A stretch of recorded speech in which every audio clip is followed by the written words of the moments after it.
I'm 29 years old, and recently my mom called me after nearly 5 years of no contact. She told me my help was needed because my sister Melissa and her husband had just experienced something terrible. Some background: Melissa, who is 27, is now married to a man who was once supposed to be my husband.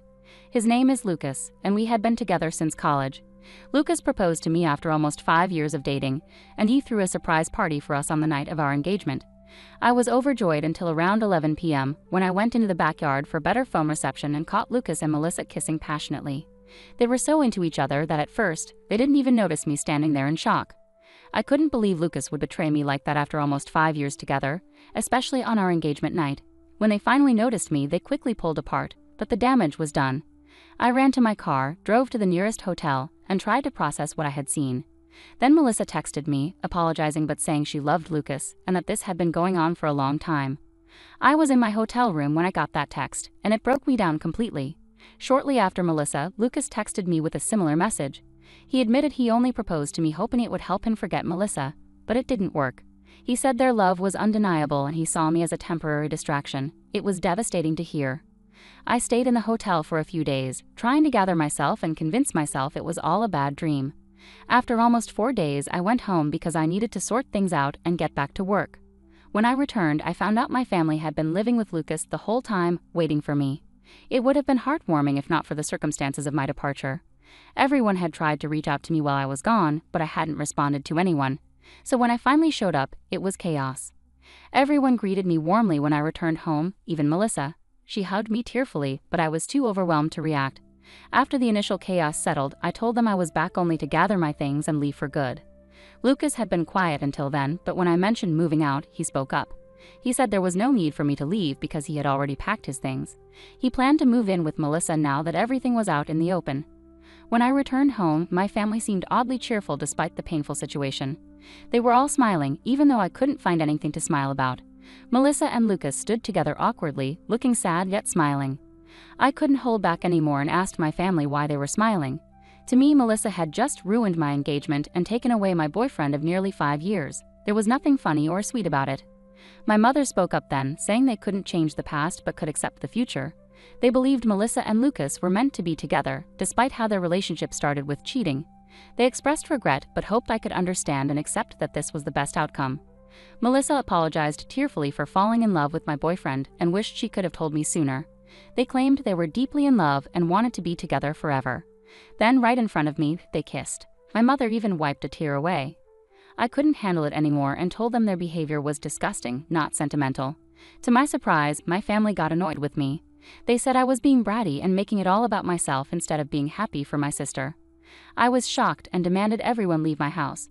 I couldn't believe they were defending Melissa and Lucas and making me out to be the bad one. My father even told me to stop acting like a child and accept what had happened. They acted like I should celebrate my sister finding her soulmate instead of feeling hurt and betrayed. It was all too much for me to handle. So I decided to forget it all. I went into my room, packed a few things, and left without saying a word or listening to their pleas.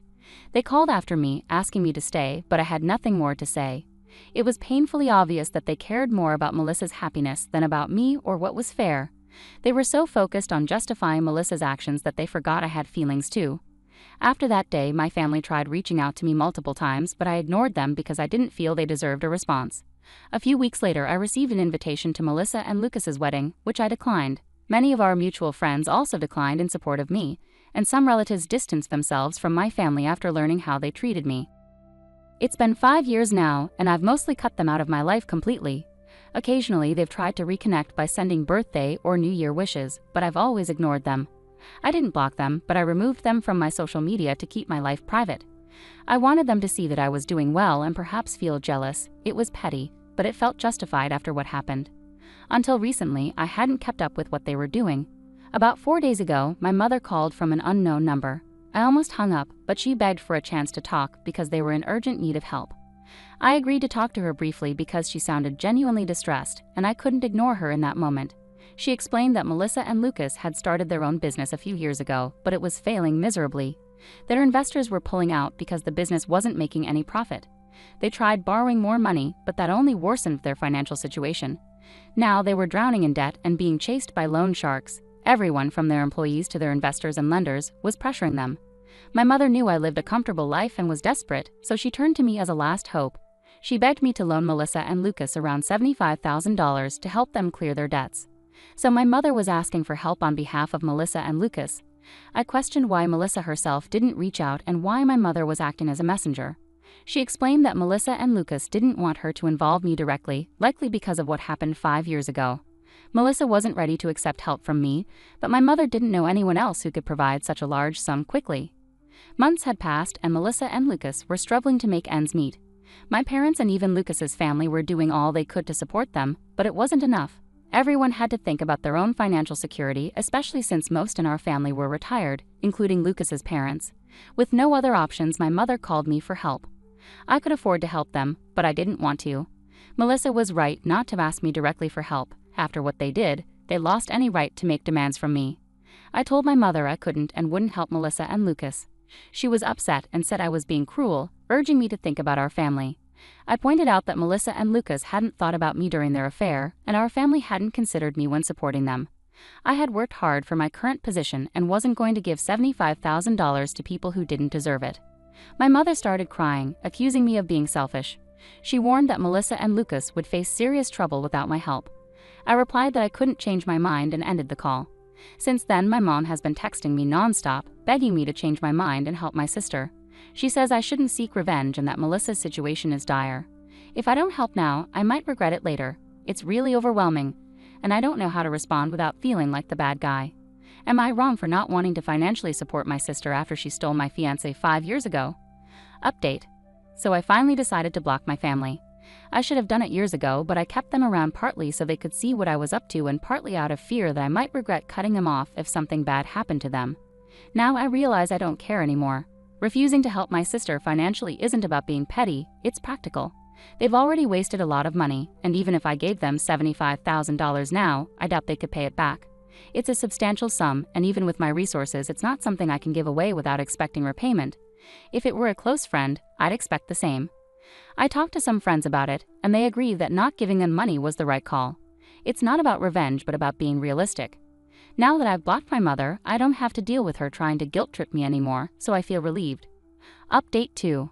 Hey everyone, something major happened today. While I was at work, my neighbor called to say there was a couple outside my house causing a scene and demanding to talk to me. They'd been at it for about an hour. Reluctant to leave work, I asked my neighbor to describe them. Deep down, I already knew who it was. She described them, and it was confirmed. They were Melissa and Lucas waiting for me at home. My neighbor insisted I come home to handle the situation as she didn't trust that Melissa and Lucas were up to any good. Given their history, I agreed. I thanked her and drove home immediately, not wanting to risk them getting inside my house. When I arrived about 15 minutes later, I found them trying to pick the lock. I pulled up and demanded to know what they thought they were doing. I attempted to call the police, but Lucas quickly knocked the phone out of my hand. Melissa approached and claimed they just wanted to talk and weren't there to take anything, at least not at that moment. I told them to speak quickly and made it clear they wouldn't be coming inside. They agreed to talk in the yard, which was a relief since inviting them in didn't seem safe given their apparent hostility. I told them to make it quick and that they shouldn't expect me to invite them inside. They agreed to talk in the yard, which was a relief given their hostility. Melissa began by saying my mother had informed her about our phone call and how I had ignored their texts and blocked them all. She accused me of being unfair, saying it had been 5 years and I should be over it by now. She claimed I was acting out for attention and said she felt insulted by my refusal to help them. That's why she was there to talk. Melissa explained that she had managed to get the money for now by selling their house and jewelry, but there was a strong chance she might need more in the future. She wanted to ensure she could rely on me for help if needed. I told her that no, she couldn't count on me for anything because I hated her and her husband with a passion. I was so angry that I said it was taking a lot of restraint not to hit her, so they should leave. Lucas then demanded I sign a document promising to give them money in the future. I told them they were insane if they thought they could manipulate me into signing anything under pressure. I demanded they get out, but Melissa pushed me and said I owed them because they were family. I was shocked and nearly slapped her but controlled myself, knowing violence would only make things worse. Instead, I grabbed my phone from the ground, got into my car, and drove off quickly. Since I had left the engine running, it didn't take long to get a head start. They didn't chase me on foot but stayed at my house, which was unfortunate. As soon as I was a safe distance away, I called the police and explained the situation. I then drove back home, arriving just before the police did. Within 20 minutes, I told them everything, and they arrested Melissa and Lucas. I knew the charges weren't severe, so they'd probably get off easily, but at least they were taken away, and I didn't have to deal with them anymore. It's been a few hours and I haven't heard from anyone in my family. I expected at least one of them to try contacting me from a different number, but they haven't. Maybe they'd given up on trying to get under my skin, or they're waiting for things to calm down before reaching out again. Either way, it's been strangely quiet. Update 3. Hi everyone. So the last update was about a week ago. I had started to believe that my family would leave me alone after I called the cops on Melissa and Lucas, but I was wrong. This time it was my parents who showed up at my house, asking to speak to me. This happened yesterday and they seemed a lot less arrogant than Melissa and Lucas, so I let them in. As soon as my mother entered the house, she started crying and apologized for taking Melissa's side over mine.